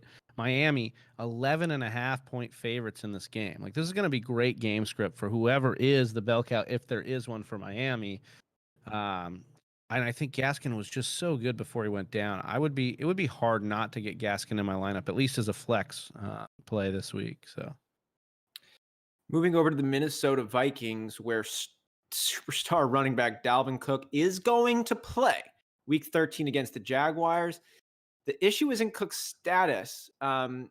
It's really about his role. Mike Zimmer in recent marks said that he'd like to be smart with Dalvin's touches moving forward. And in a game against the Jags where the Vikings are favored by 10.5 points, being smart seems like getting Alexander Madison a few more reps in a game that folks are expecting you to own. Travi, are you starting Dalvin Cook if he is active? He is active. So are you starting Dalvin Cook? yeah, I think you have to. And look, I think the volume could come down, but Jacksonville's so susceptible to big runs and explosive runs, and that's Dalvin Cook's MO. So if they are going to limit his touches, that's fine. Hopefully, you're just hoping that he gets it done in a couple plays, that he's able to do. I mean, look at this guy in other matchups. Like, look at him against Green Bay and just the explosive runs he's able to rip off. I would definitely put him in your lineup. I don't think there's any reason to doubt Dalvin Cook. It would make sense to get him less carries, right? Like, he's getting over 30 touches per game on average for the last 5 games. So it's like no running back in the NFL can sustain that. That's why we've gone away from these big bell cows, because it breaks your running back. It literally will break your running back, and you've got a star one in Dalvin Cook. It makes sense for him to reel this back, especially when you have a capable backup in Alexander Madison. Not the greatest news, though, when you're heading into your fantasy playoffs, that your star player, the number 1 or number 2 in PPR running back, is going to get a little less touches. You don't like that, but it's the reality. Speaking of your fantasy playoffs, we got them all coming up real soon. Make sure you have liked and subscribed to the Fantasy Whispers here on YouTube, as well as on Twitter and your favorite social platforms, to keep getting our start, sit advice, ask us our questions as the playoffs are here, basically. Sticking, though, with the Minnesota Vikings, Johnny, I wanted to ask you right now about their tight end situation. You had a great take on our matchup show about the Minnesota Vikings tight ends, and you said if Irv Smith is active, forget everything you said about Kyle Rudolph. Well, Irv Smith's not active. He's going to be out week 13 with a groin injury against the Jaguars. This puts Kyle Rudolph really as the sole tight end. How are you feeling about Kyle Rudolph and the rest of this tight end landscape in Minnesota Vikings and the other pass catchers? Yeah, I really like him now, especially with Irv Smith out. You look at Jacksonville giving up the second most fantasy points to opposing tight ends, and then you look at what Kyle Rudolph has done. He's had 5 or more targets in both games without Irv Smith in the lineup. You'll continue to see him be used in this game. So yeah, I think that Kyle Rudolph is a nice, streamer tight end this week. Just want to shout out Julian Walker. He says, I just subbed. I like how you guys answer everyone. Appreciate that, Julian. Thanks for joining the channel. If you guys are all new to our channel, make sure you guys hit that subscribe button. We'll be able to shout you out here in the chat. And we're even now, 16 watching, 15 likes. So hit that like button if you can. Really appreciate what you guys are doing in here for us. We most certainly do. And the New England Patriots are figuring out if they're still appreciating Cam Newton this season. No, jokes aside, the man's come in and really given his body to the game. But his abdomen right now, he's dealing with an injury. It limited him in this week's practice. He's fully expected to play. But Travi, how are you feeling about Cam Newton with the Patriots this week going against the Cardinals? Going against the Chargers here this week, I believe, right? Yeah, for me, Cam's lack of weapons around. Yeah, Cam's lack of weapons around here it's just frightening. Like, he's just not able to get the ceiling you once thought, and his floor is also susceptible to bottoming out. Cam would be a guy I would try to fade if I could. Like, I can't trust that. I would go with like a guy like Kirk Cousins over Cam Newton. I would go with maybe even Jared Goff over Cam Newton. I think their floors are just a little bit higher, which is something weird to say about a rushing quarterback. So, yeah, it is, right? But it's such an inconsistent thing, and you throw in the Bellatrix and everything. It doesn't give me confidence. also Damian Harris. We talked about Damian Harris. Red zone rushing attempts over the last couple weeks was 7. So even more upside being taken off the table a little bit for Cam if they're going to get the backs involved in the red zone too. Yeah, good point, Travi. Johnny, I wanted to ask you about the New York Football Giants. We got Daniel Jones. He was listed as doubtful to play in Week 13. We also know that it's going to be Wayne Gallman coming in again as that lead halfback. How are you feeling right now about Wayne Gallman this week? I don't like him as much. It's not a great matchup. But if you need to roll out Wayne Gallman because you've had him over the last few weeks, I think that you can continue to do so. Sterling Shepard, Travi, has been limited this week a bit in practice, but that's really his normal. Are you concerned about any of these little lingering ailments? And how do you feel about Sterling Shepard? You could throw in Darius Slayton there overall as well. I know we feel good about Evan Ingram, but what do you think about those wide receivers? I love Sterling Shepard. I think this is a great matchup, and you want to get a piece of this matchup somehow. You're looking at Seattle as just a really susceptible secondary, but without Daniel Jones, you're a little bit scared. Don't be scared of Sterling Shepard. I think this is a matchup. You look at what he's done over the last few weeks, 8 or more targets in 4 of his last 5, 6 or more catches in his last 5 games. He's been a PPR monster. He's had double-digit PPR points in his last 5 games. He's just been getting it done. He's consistent there. And if you're looking at what Colt McCoy is going to need to be able to do to move the ball, that sets up really well for a guy like Sterling Shepard who gets open. He's a great route runner. He's a great slot receiver. He's just a great all-around wide receiver, and I think that's going to shine through against Seattle. Going over here to the other football team in New York, the Jets, if you want to call them a football team, have Frank Gore as their lead dog. And Johnny Adam Gase said he feels good about Frank Gore's workload moving forward. Do you feel good about Frank Gore's workload Fire moving him up, forward from baby. a perspective? RB2 this week. Fire him up. I love that take there. And just a little note to keep an eye on Brashad Perriman, as his always perennial health issues are there. You got to keep an eye on him because he can score you big plays. He can also get hurt brushing his teeth. So just keep an eye on him as the reports continue to come out. Speaking of hurt, we're moving over to the Philadelphia Eagles, wait, is Jalen Hurt their backup quarterback? Yeah, I believe so. I mean, they bring him in on packages. Blew up that transition by shining a spotlight on it, but I'll get it for next week. We'll get it on there. Anyways, sticking here with the Philadelphia Eagles, Zach Ertz this week was activated from the injured reserve. He has traditionally been the Eagles' top tight end, Travi, but Dallas Goedert has really been making a case. We expect Richard Rodgers to move to the number 3 duties here, but what's your real take right now on the Eagles' tight end situation, which historically has been such a buffet? Yeah, I think, look, even in the games, like a lot of people are worried with Ertz coming back, but if you look at the 2 games with Ertz in the lineup and Goddard in the lineup, Goddard saw 17 targets. He was targeted more in the end zone. Like, Goddard is the guy that's more talented. He's the younger guy. He's the more athletic guy right now. And so for me, yeah, Ertz is going to be there, and he's going to get some of those underneath routes that Richard Rodgers was even getting on Monday night.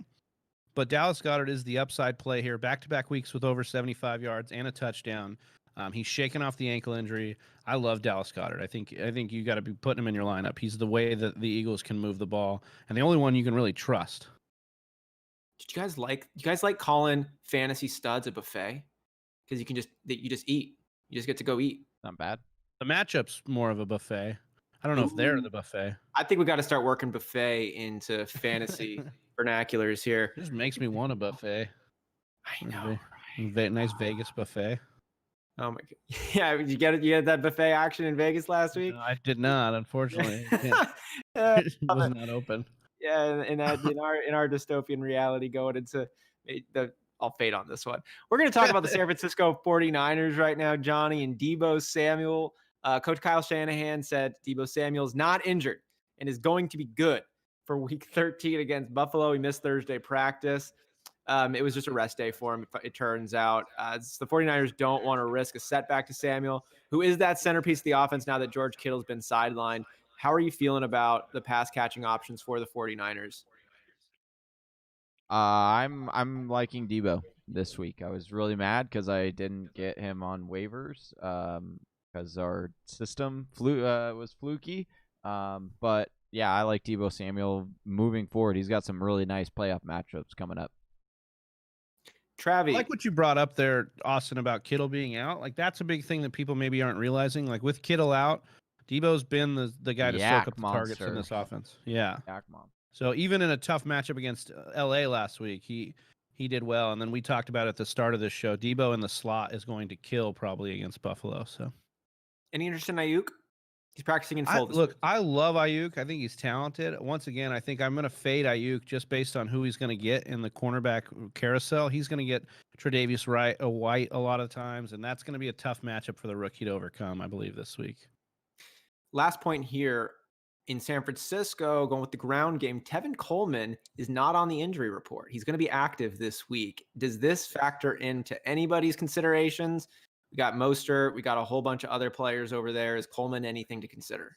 You know, we did the matchup show. Somebody brought up a great point. You know, we like to say that San Francisco's a carousel, you know, but this year when Mostert's been on the field, it's been Mostert. And he's getting about 40% of the market share rushing. So for me, it's Mostert and everybody else. I wouldn't try to get cute and play Jeff Wilson or Tevin Coleman or Jerick McKinnon. If Mostert's on the field, they want to give Mostert the ball as the touchdown guy, as the big run guy. He's just looked like the best running back they have. Mostert's the must start for San Francisco. Sticking with the running back game, though, but moving north on that Pacific coastline, the Seattle Seahawks is running back Chris Carson. He's going to be active. Pete Carroll said Carson and Carlos Hyde both dealing with feet injuries, or Carson with a foot, Carlos Hyde with a toe. They're both going to be playing this week. Johnny, how good are you feeling about Chris Carson in Week 13 against the Giants? I would start him. He did have a disappointing week last week, but I would definitely be throwing him in my lineup. I think he's just going to get more and more touches. Big Travi, we had a little bit of a blurb of Josh Gordon being reinstated. Do you think this could end up becoming an end of the year piece?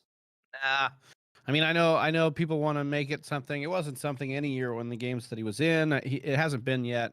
I think it'll be more like anything. I think his ceiling is David Moore. I think his ceiling is a touchdown dependent wide receiver. That's going to be just not something you're going to be able to rely on. I understand the appeal, but I don't need it.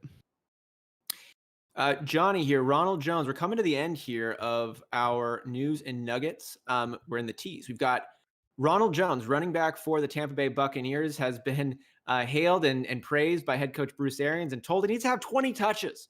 Johnny, we've had a lot of talk of Ronald Jones, Leonard Fournette, the ground game in Tampa Bay. What does this news do to your outlook both this week and for Ronald Jones, the rest of the halfbacks there in Tampa Bay?